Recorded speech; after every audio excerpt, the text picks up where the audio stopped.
गौरा झूल झूले जाली फूला बारी में ना,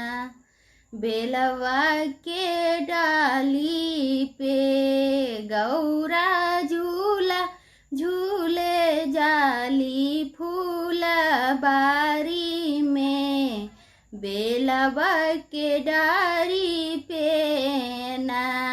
रेशम डोरिया लगावेली चंदन पीढ़ा गढ़ावेली, रेशम डोरिया लगावेली चंदन पीढ़ा बनावेली,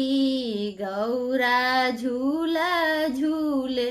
ली ओढ़ चुनरिया घानी में, बेलवा के डारी पे